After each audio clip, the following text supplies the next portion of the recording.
Hi, it's Mike here. I thought I'd make a video about this because had a very difficult time finding anything related to this on the internet that was specific to the Corvette. What I'm talking about is the throttle body coolant passage bypass.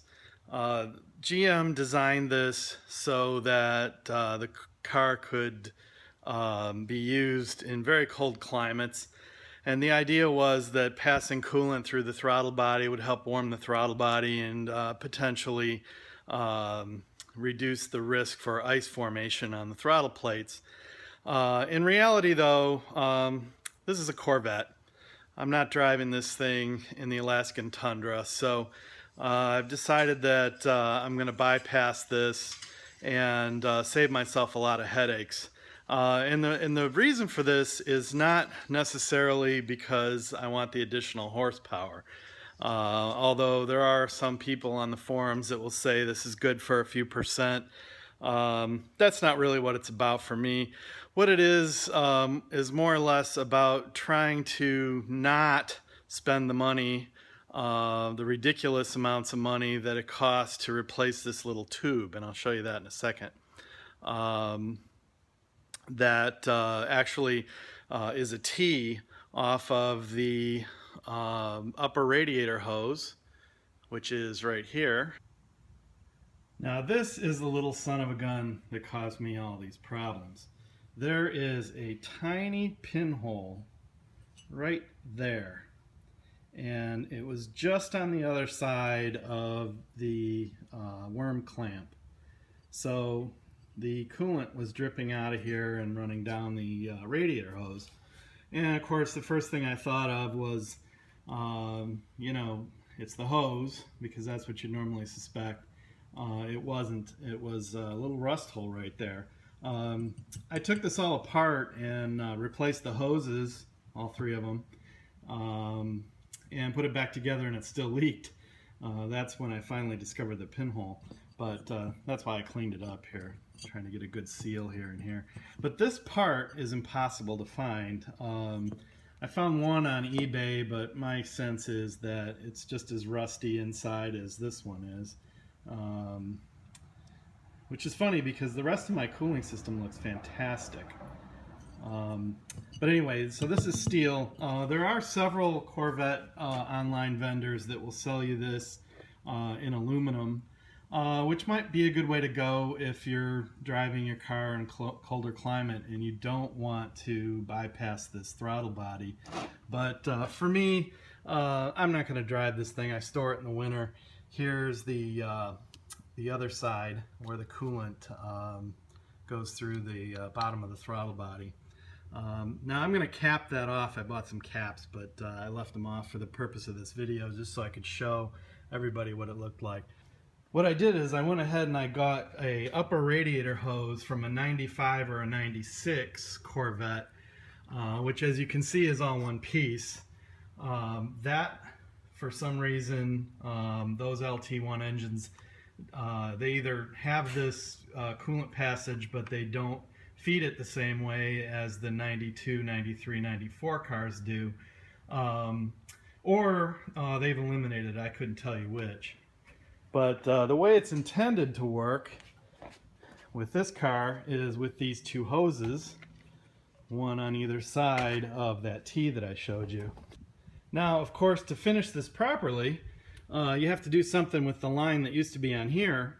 That was another T that came from General Motors. What I did is I eliminated that hose, and I just bought a little splice connector right here and put that on. So now the coolant flows from the surge tank here through this 3/4 inch hose and up to the water pump. And this goes back down underneath, and want to probably protect this AC line from these hose clamps. I got to figure out how to do that, how I'm going to do that, but I'll do that, and I'll probably put a tie wrap here, and then that will be it. It'll be done. Okay, so now I've put the intake snorkel back on, reconnected the intake air temperature sensor, which is that, and made sure that my bleeder valve was tight, but not too tight. That's brass and you can strip it out fairly easily, so tighten snug but not too tight. But the point I wanted to make here was as you run the engine for the first time after you've put antifreeze in it, a lot of air is still in the system, and that air is going to come up this line right here, and you're going to see a stream of coolant flowing back into the surge tank, which is this. And the surge tank will do a nice job of bleeding the air out, but eventually you're going to want the surge tank to be full, and your overflow will go down into that bottle there. So that bottle is what sort of provides a buffer for the amount of coolant in the system, because as you know, hot coolant expands, so it will push coolant out into the bottle, and then when the engine cools, it will draw coolant back up in to the surge tank, and that's the purpose of this cap with the two different levels. Oops. Well, I'll have to find that. But anyway, as you run the engine, you'll see a stream of coolant coming up through this tube, and you'll notice a lot of breaks in the flow of the coolant. That's the air purging out of the system, so that's a good thing. So when that stream starts to look fairly constant, then you know you've got a pretty good purge on the system. Then it's good to warm the engine up so that the thermostat opens. Thermostat right down here, and allows coolant to flow through the block and not just through the heater core. That'll also help purge the radiator. So then after you let it warm up to 180 degrees or so, check the coolant level again, make sure there's enough in there, and once you're satisfied that it's full, you should be good to go. One more point I want to make. The way this car is designed, the distributor is right behind the water pump, which means it's right below the hoses that you're going to be working on. So I would stuff a rag down there. Try not to dump a lot of coolant right on top of your distributor.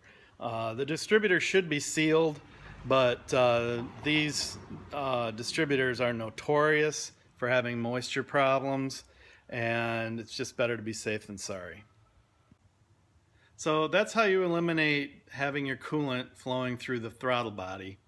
Like I said, I don't anticipate any problems with it since I don't drive the vehicle in the cold, and I doubt I'll feel any horsepower increase, although some people say you do.